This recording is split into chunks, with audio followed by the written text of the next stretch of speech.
Hello students, hope you are all very well. Stay home, stay safe. During pandemics, these online classes are really very helpful. And class 12, it's a crucial period for you.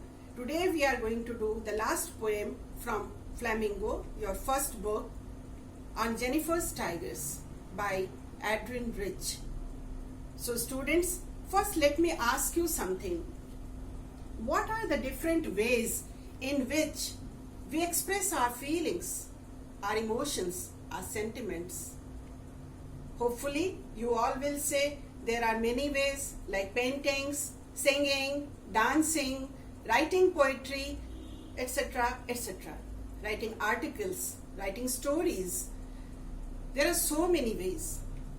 And there is also one way of making something as wall hanging or tapestry, a frame, canvas on which a lady does embroidery.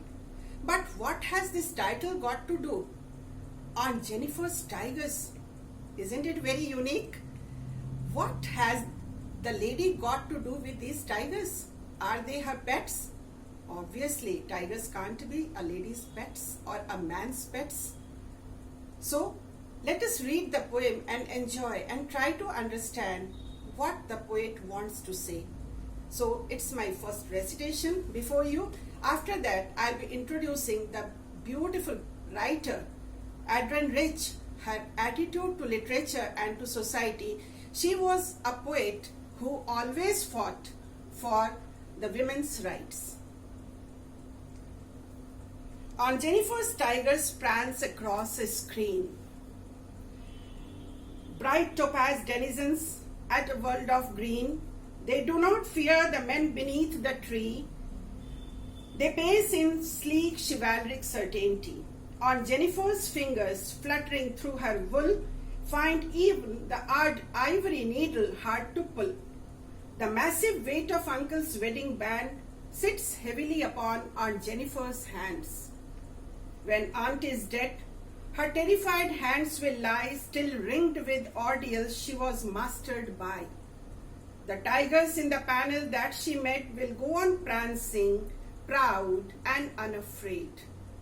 So here the poem finishes, a very small 12-line poetry.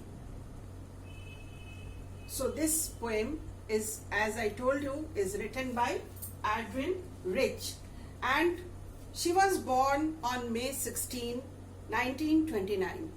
She died on March 27, 2012. This is one of Rich's earlier poems, but it reflects a core theme that would occur in Rich's work throughout her writing and her unwavering support for the women. She always fought with her pen, with her words about the rights of women, and she was against the dominated women. These people, these husbands, fathers, or the male members of the family who dominated the ladies. She always wrote against them. In fact, Rich was known as much for her activism on behalf of women's rights as for her beautiful poetry. Those were the days when patriarchal families were very common and the women folk was commonly very dominated. The male chauvinism prevailed in the society, and this poem is a reflection of that attitude, that thought, that attitude of the males in the family, that the ladies were not given any right to express or to get her desires fulfilled. So this poem is an expression of a wife's suppressed feelings, constraints of marriage, where the wife doesn't get any support from the husband, or you can say her place in the family. She was always dominated.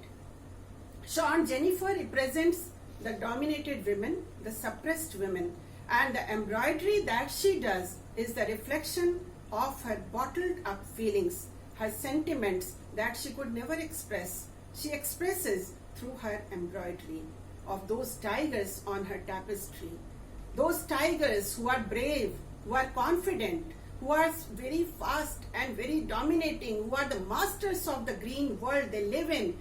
And in contrast, this lady, Aunt Jennifer, is dominated by her husband. She doesn't have any rights. She doesn't have any confidence. She doesn't have that elegance that those tigers have.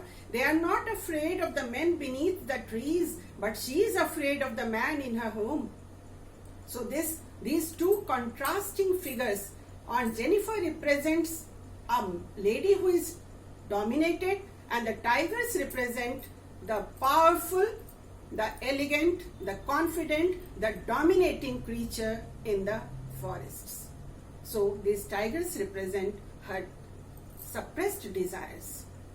What she wanted to be, she expressed through this embroidery. So let us once again read the poem and try to understand what Rich wants to say. So coming to the first stanza, students, try to understand. This poem is very symbolic. The words and the expressions which appear to be very simple, in fact, they are representing big thoughts. It is very thought-provoking.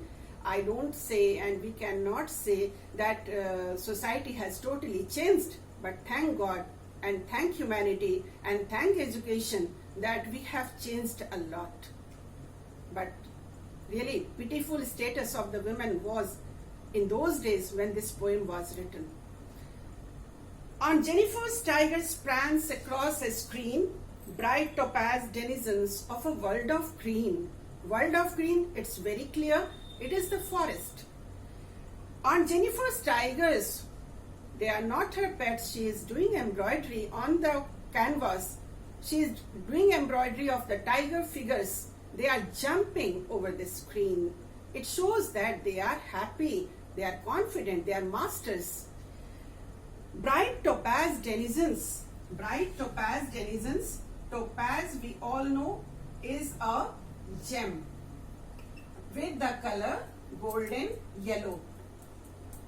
Golden yellow.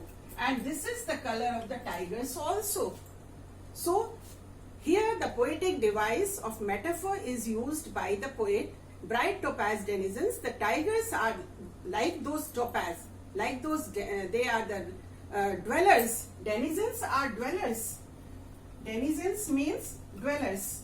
Those who live in the forest. They are of golden yellow color. So here like or as is not used, and it is a comparison also. It is a hidden comparison and we call it metaphor. You all know. Here we find metaphor. So students, they are the bright topaz denizens of a world of green. They do not fear the men beneath the tree, and this lady fears the man in her home, her husband. They pace in sleek chivalric certainty. Another three words which you must understand very clearly what these three words mean. Sleek, fast, chivalric is brave, courageous, and certainty shows confidence. They know what they are doing, they know what they want, but this confidence is missing in this lady. See, she is neither sleek nor chivalric nor certain about what she wants and what she can get and what she can do. On Jennifer's fingers fluttering through her wool, find even the ivory needle hard to pull. Ivory needle is a needle made of the tusk of an elephant. She is so nervous, she is so afraid of her husband that she cannot pull the needle confidently. Her fingers are fluttering through her wool. And why the fingers are fluttering, why the fingers are trembling? Because she has lost her confidence. She has become so nervous. She has lost all her inner strength and her fingers are trembling and she cannot pull the ivory needle. The massive weight of Uncle's wedding band sits heavily upon Aunt Jennifer's hands. The massive weight of Uncle's wedding band. uncle's wedding band, it is the wedding ring. Wedding ring, how can it be so heavy that the poet has written massive weight, as if the ring is very, very heavy because of the burden of unhappy married life. She couldn't bear the tortures, the sufferings, the problems, the inner struggle that she had to face every day with uncle. And this wedding ring has become so heavy for her that the poet has written, massive weight of uncle's wedding band sits heavily upon Aunt Jennifer's hands. Heavily it is sitting upon Aunt Jennifer's hands because she is carrying on, she is bearing painfully this relationship with her husband. So this is having another poetic device of hyperbole, massive weight. And secondly, wedding band, uncle's wedding band symbolizes the sufferings of her married life, the constraints of her married life, the painful experiences, the unhappy married life. Students, remember, this is literature where expressions count, where meanings don't count. How you express, your answer can be correct, but your answer has to be the best. So remember to include not only the meanings, not only the explanations, but also the literary devices, the poetic devices, and proper explanations, beautiful expressions, because in class 12 CBSE paper, the value points have your marks for beautiful expressions also, your language also. So take care, and I hope you all will prepare very well. When aunt is dead, her terrified hands will lie still ringed with ordeals she was mastered by. When aunt is dead, then what will happen? Aunt will be dying, but her terrified hands will lie still ringed with the ordeals she was mastered by. Ordeals are the trials, the painful experiences that she had in her life. When she will die, she will be no more in the world, the poet says, but that ring will sit again heavily on her hands. And that ring will show to the world what was the ordeal that she was going through throughout her life. She was mastered by those ordeals, that husband, and she had to undergo painful experiences every day. The tigers in the panel that she met will go on prancing proud and unafraid. The tigers that she met, now what will happen to those tigers? Obviously nothing. Why? The simple answer. You can give your answers in the comment section also, because if it would have been a live class, I would have sought many answers and missing those students. But still, students, you have your answers, you can freely write. But I would like to tell you, the tigers in the panel that she met will go on prancing proud and unafraid. Those tigers will not stop. They will go on prancing, jumping over this canvas, this tapestry, because that is the posture of the tigers that she has embroidered. They are happy, they are confident, they are brave, and these tigers are proud and unafraid. They are unafraid, like this lady wanted to be, but she could never be. So there are contrasting features of the lady and the tigers. Now, once we have understood the central idea of the poem, let us come to the different poetic devices used. And the most prominent in this poem is symbolism, very beautifully used by Rich. So the most important symbolism that we find is in the poem is massive weight of uncle's wedding band that is sitting heavily upon Aunt Jennifer's hands. So this massive weight of uncle's wedding band symbolizes the tortures of her married life. The tortures of her married life, it is symbolized by massive weight of wedding band. And next is tigers. They are symbolizing two things. Remember, on one side they are symbolizing the characteristics that they have. They are brave, they are courageous, they are ferocious, they are fearless, proud, strong and confident. And aunt is just the opposite. She is timid, polite, afraid, scared, weak and terrified. So tigers are symbolizing those characteristics that this lady wanted to have. Next, these tigers also symbolize those characteristics of terror and fear that perpetrated by the males on the women of the society. These tigers also symbolize the dominating men. So the ring is symbolizing the ring of ordeals, while on the other hand the tigers are symbolizing the dominating husbands, and on the other side the characteristics that she wanted to have, that these tigers have. Now coming to the next poetic device used in the poem, I want you to find out like alliteration, very common.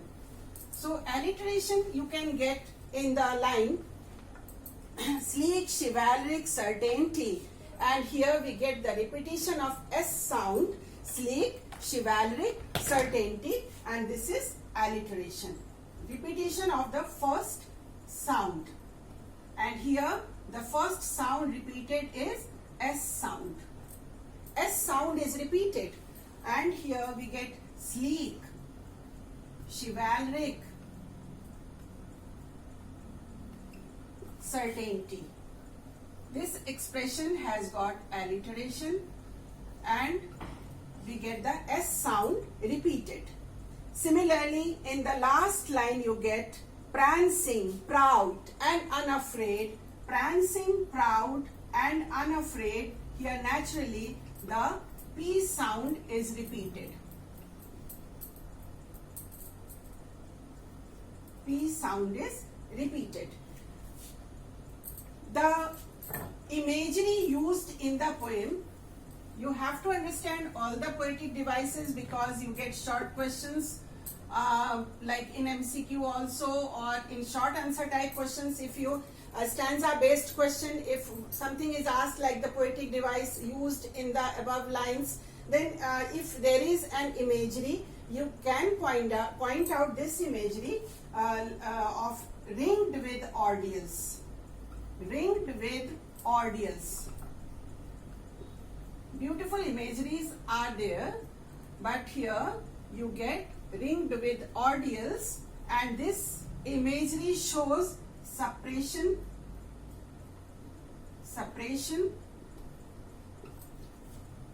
and continuation of painful experiences.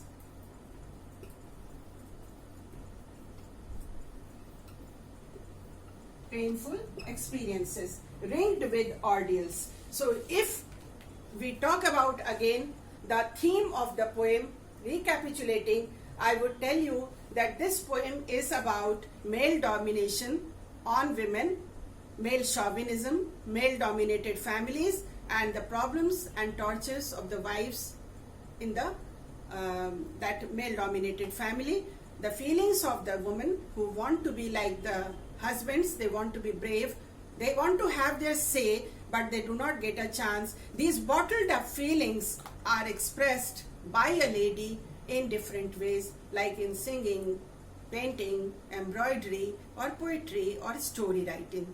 So like other artists, I also want to tell you, art is an expression of our feelings. So this embroidery is the expression of Aunt Jennifer's suppressed feelings. So with this, I would come to the important questions that you can have from this poem in your students. Once we have understood the poem, now comes the time to answer a few questions to check our understanding, how much we could achieve in this learning process.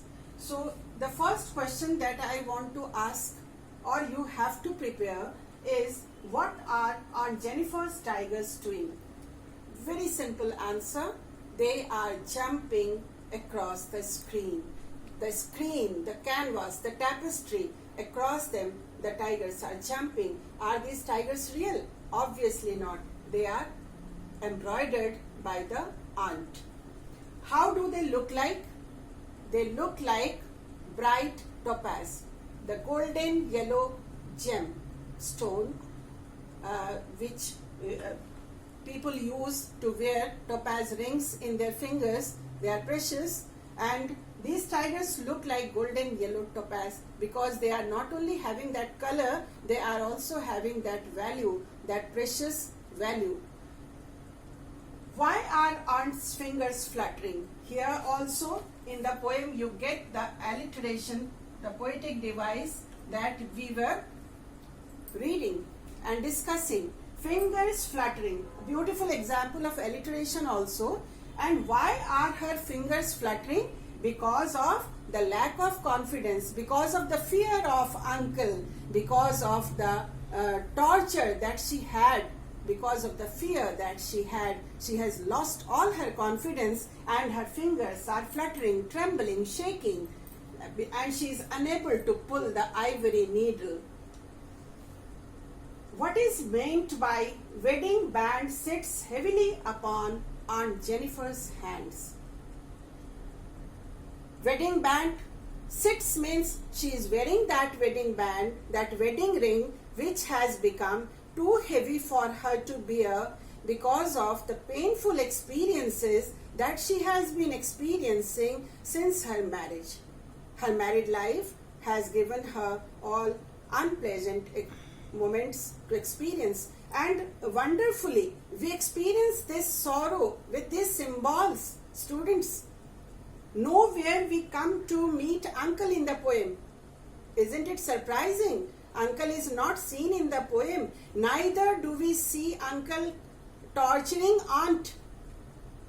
But the way Adrienne has written and expressed the feelings of aunt, the expressions that she is giving through her embroidery and her trembling fingers, her terrified hands which are terrified. And here, while discussing this question, these two questions, the theme also becomes very clear, very apparent. That's why I selected these two questions, because they are not only short answer questions, they are also having the entire central idea or theme of the poem. What is meant by wedding band sits heavily upon Aunt Jennifer's hands? Because that wedding ring that she is wearing is having all the painful experience for her. That ring is reminding her of the painful married life. And why are her hands called terrified? Actually, no hand can be terrified. Then what is terrified? Who is terrified? The wife is terrified. Aunt is terrified. So this quality has been transferred from aunt to her hands. When a part represents the whole, then we call it, another figure of speech is there, that is synecdoche. Synecdoche is one figure of speech which we can say then when a part represents the whole. So her hands, her trembling hands represent her entire inner and outer feelings, expressions, and the way she is living. So how aunt is feeling, how aunt is behaving is experienced, is realized by us with her terrified, with her trembling fingers, and those hands are terrified. In fact, aunt is terrified. And when we read these things, we come to understand that she is terrified of her husband. She is really having that painful married life. So with this and many more questions you can get on different sample papers, and you have to prepare. And I think if you have any doubts, you can write in the comments. Thank you.